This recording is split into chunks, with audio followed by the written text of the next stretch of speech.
kesusahan dialami oleh Nabi sallallahu alaihi wasallam. Kerana masa Rasulullah dilatih oleh Allah jadi rasul, orang panggil masa tu orang panggil zaman jahiliah. Zaman kedudukan orang penduduk Mekah pada masa tu adalah jahiliah. Amalan buruk, rusak. Sebagaimana kata Huzaifah radhiyallahu anhu, inna kunna fi jahiliyah wa syarram. Sungguhnya kami ya Rasulullah adalah masa jahiliyah. Duduk kami adalah kami ni fi jahiliyah, masa dalam jahiliyah. Duduk dalam jahat.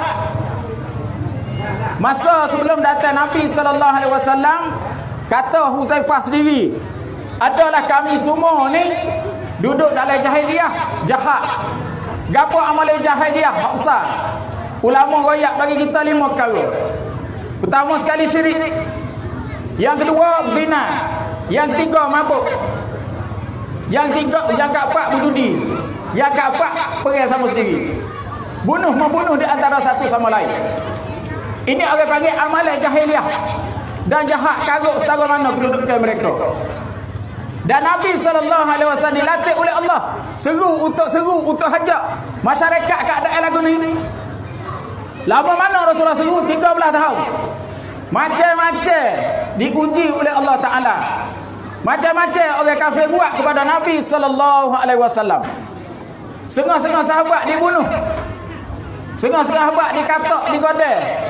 Tapi Allah Subhanahu Wa Ta'ala tak jadikan dia sebagai asbab untuk intisharuddin, untuk berkembangnya agama Allah Subhanahu Wa Ta'ala. Walaupun di sana susahnya Nabi buat kerja agama Allah Ta'ala, dialami oleh Rasulullah dan juga salah sahabat radhiyallahu anhum. Setengah-setengah sahabat dibunuh sebagaimana Sumayyah. Hadirin hadirat rahimakumullah, orang yang syahid awal sekali dalam Islam bukan orang laki-laki, iaitu di kalangan orang perempuan lah, iaitu Sumayyah keluarga Ammar bin Yasir, ditikam oleh Abu Jahal di Kamalue hingga syahid. Dan setengah sahabat saat itu digoda, dikata sebagaimana Khabbab al-Arat radhiyallahu anhu, awal-awal dia masuk Islam diuji oleh Allah Subhanahu Wa Taala dan orang kafir katak goda dia. Akhir sekali ambil dia panggil di atas bara api. Hingga lemak-lemak dan darah yang keluar daripada belakang Khabbab al-Arat radhiyallahu anhu dapat memadamkan bara api. Satu hari Nabi Khabbab radhiyallahu anhu berjumpa dengan Nabi sallallahu alaihi wasallam. Dia kata pada Rasulullah, "Ya Rasulullah, doalah kepada Allah. Jangan Allah Ta'ala uji aku teruk sangat. Takut kau dapat ada uji yang berat lagi. Takut iman dia terucuk. Kalau setara ni tak apa," dia kata. Setara mana? Setara lemak-lemak dan darah yang keluar daripada belakang Khabbab dapat madakan bara api, dia kata tak apa lagi. Setara ni tak apa lagi. Takut bimbang kau dapat ada lagi.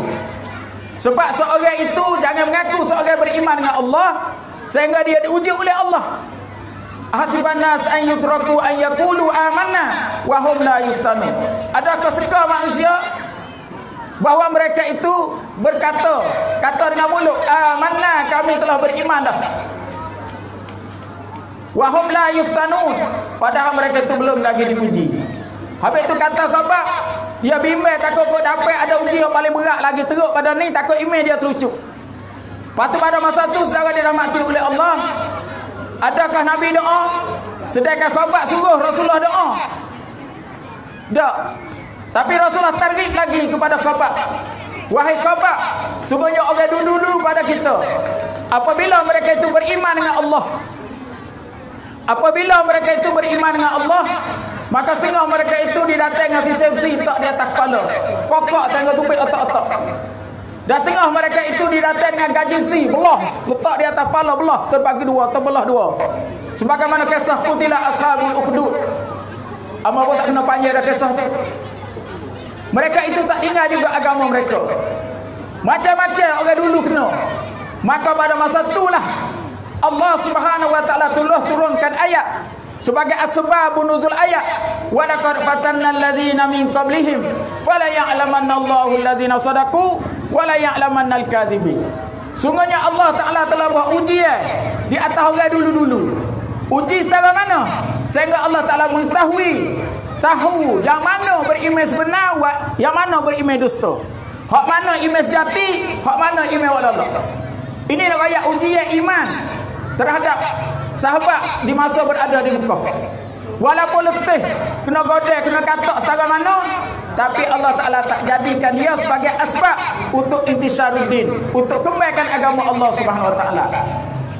Saudara dirahmati oleh Allah Subhanahu Wa Ta'ala, apabila dahsyat teruk sangat berlaku perbuatan orang Quraisy kafir musyrikin Mekah terhadap Nabi sallallahu alaihi wasallam, dan Nabi tidak lemah, tetap seru hijau agama Allah Taala. Hajak manusia, ya ayuhan nas qulu la ilaha illallah tuflihu. Wahai manusia, berkatalah la ilaha illallah, nasib kamu akan dapat kejayaan. Siai malah macam-macam ditagur, dikata macam-macam, tapi Rasulullah tetap berjalan. Sehingga sahabat ni banyak masuk Islam di kalangan orang-orang kafir Quraisy. Akhir sekali puak ni telah buat putusan, buat isyarat, iaitu di Darun Nadwah, bahawa Muhammad ni tak boleh taruh dah. Pasal apa? Kalau dia taruh lagi, nak saya agama kita, iaitu kedudukan masyarakat jahiliah dia akan hancur. Lebih-lebih lagi Abu Jahal sendiri. Abu Jahal ni dia adalah orang yang menetai Nabi paling kuat sekali. Dan dialah pada musyarat di rumah Darun Nadwah, dialah sebagai perataan musyarat, ketua musyarat. Panggil semua setiap kabilah, setiap suku untuk mari buat musyarat. Macam mana nak cop riwayat supaya Muhammad ni jangan buat kerja agama Allah Subhanahu Wa Ta'ala. Ringkas cerita, putusan Abu Jahal sendiri, dia kata di kalangan buat kita suku ramai-ramai ni tidak lain tidak bukan, iaitu kena hantar orang pemuda setiap kabilah, setiap nasab, setiap suku bangsa ni hantar seorang untuk buat berbunuhan Nabi Muhammad sallallahu alaihi wasallam. Mereka musyarat hari Khamis, musyarat lek pagi.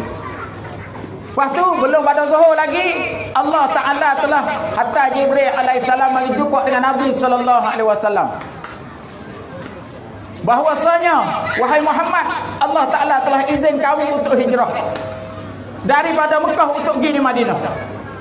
Saudara dirahmati oleh Allah Subhanahu Wa Ta'ala, lepas tu Nabi sallallahu alaihi wasallam riwayat selalu pada Abu Bakar Siddiq radhiyallahu anhu. Wayak pada Abu Bakar, wahai Abu Bakar, malam ni kita kena hijrah.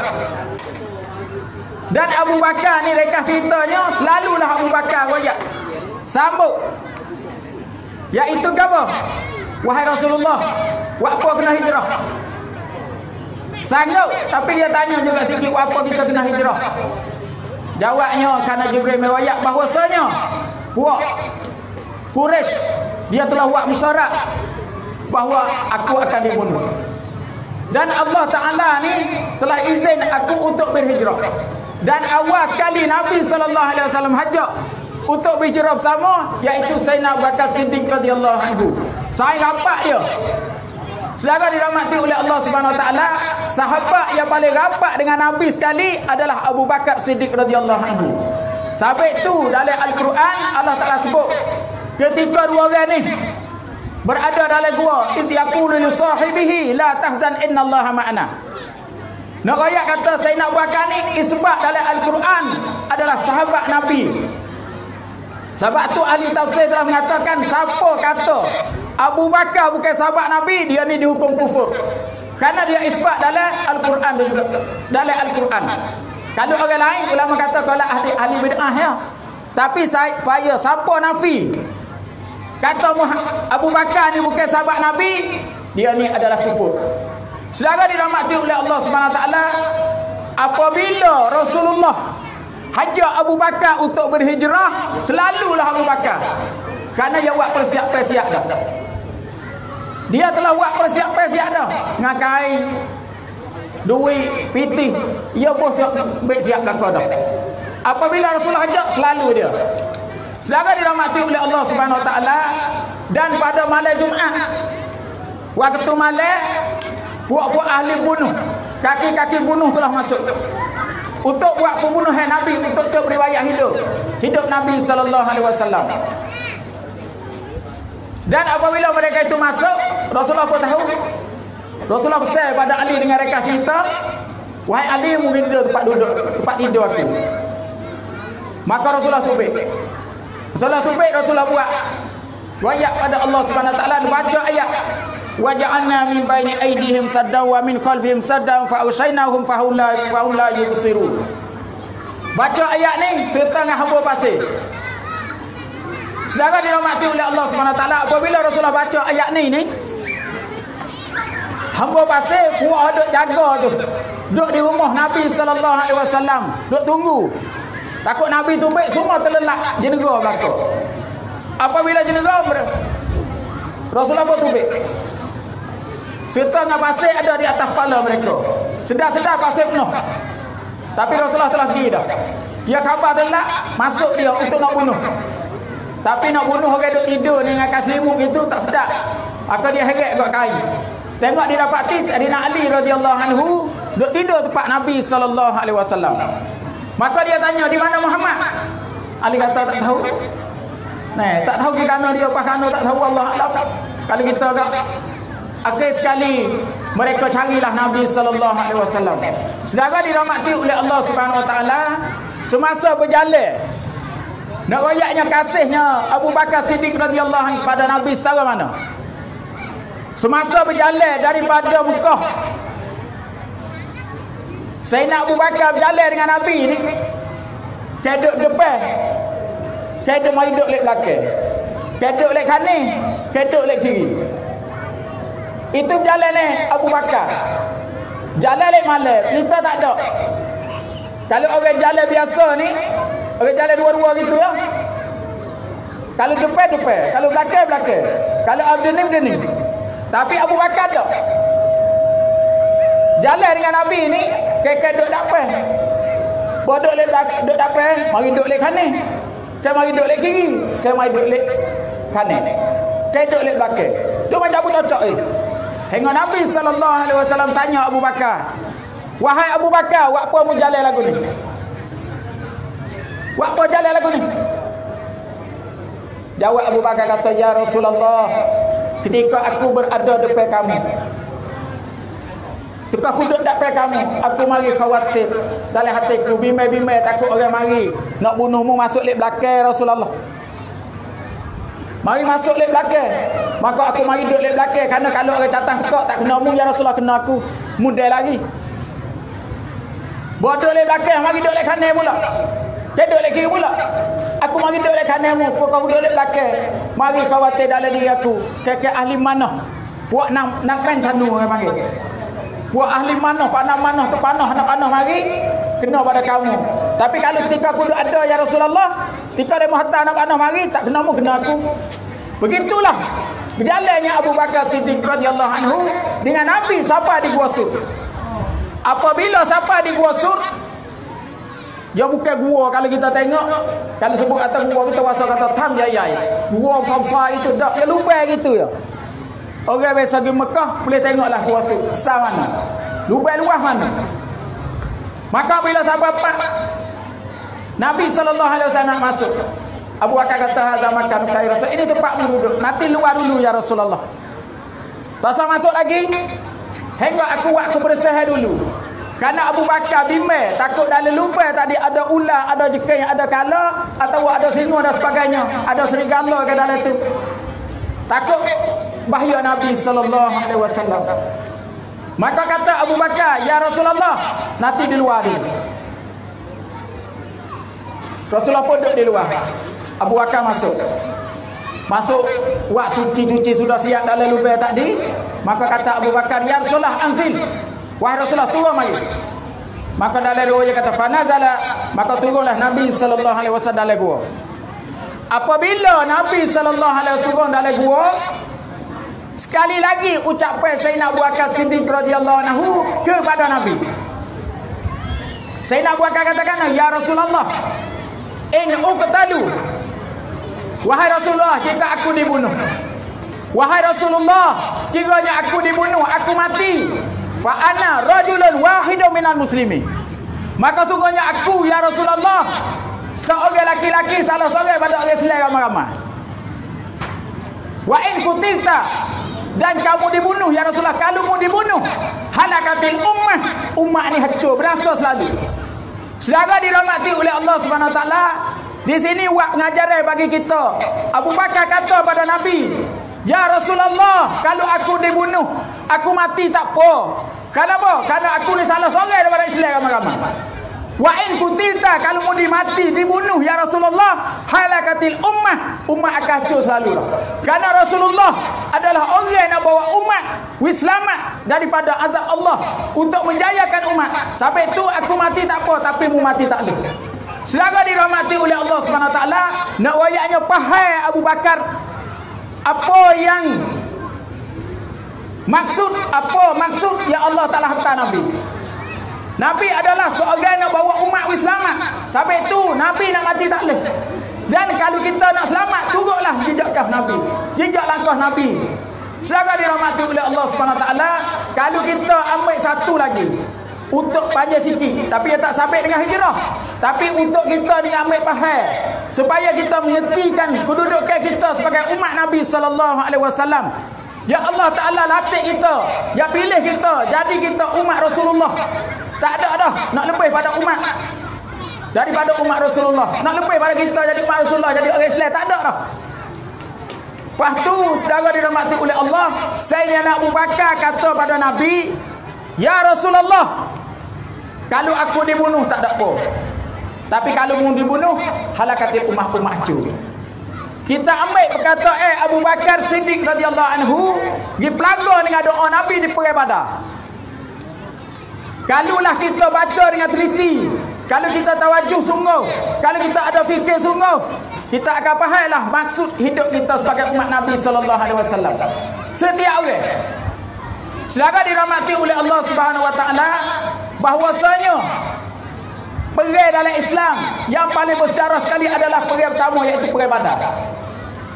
Masa perang Badar ni Allah Subhanahu Wa Taala royak dalam Al-Quran, istastaghithuna rabbakum fastajaba lakum. Wahai Muhammad, mu ingatlah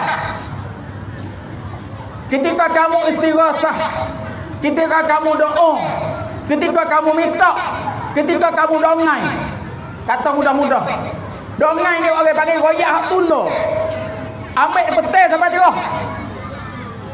Kenapa pula Nabi SAW istighasah pada malam itu?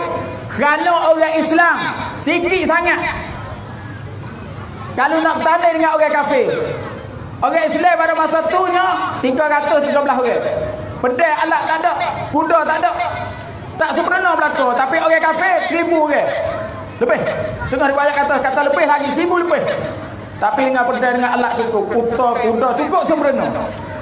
Sebab tu kalau tengok di segi zahir, kalau bertepuk pak, ya Allah, orang 313 orang. Saudara dirahmati oleh Allah Subhanahu Wa Taala, tapi pada malam tu Nabi sallallahu alaihi wasallam tak tidur sampai cerah. Istighasahnya Allah Subhanahu Wa Taala hingga kain selindai jatuh. Kain duk sempah atas belakang ni jatuh. Abu Bakar ditepuk belakang. Ya Rasulullah, pada dah Allah Taala terima. Rasulullah royak gapo pada Allah. Doa hak tunda ya. Ambil daripada puasa terus dekat-dekat subuh. Tak tidur sampai cerah. Seorang sahabat kata, aku tengok orang lain pada malam tu tidur belaka, jenera belaka, lelak belaka, tapi Nabi sallallahu alaihi wasallam tak tidur sampai cerah. Apa Rasulullah royak pada Allah?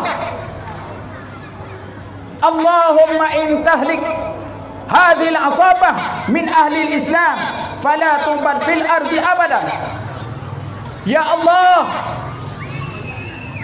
kalaulah Engkau menasa, Engkau menghancurkan, Engkau matikan hadil asabah min ahli Islam, ini golongan pada orang Islam, iaitu 313 orang ni, ya Allah, kalau mati buat ni, beracun buat ni, berasa buat ni, fala tu'bad fil ardi abadan, maka tak ada orang nak sembah mu sampai hari kiamat. Walaupun aku masih hidup, tapi tak ada orang nak sembah mu ya Allah hingga sampai hari kiamat. Tak ada orang nak ibadat pada mu hingga sampai hari kiamat ya Allah.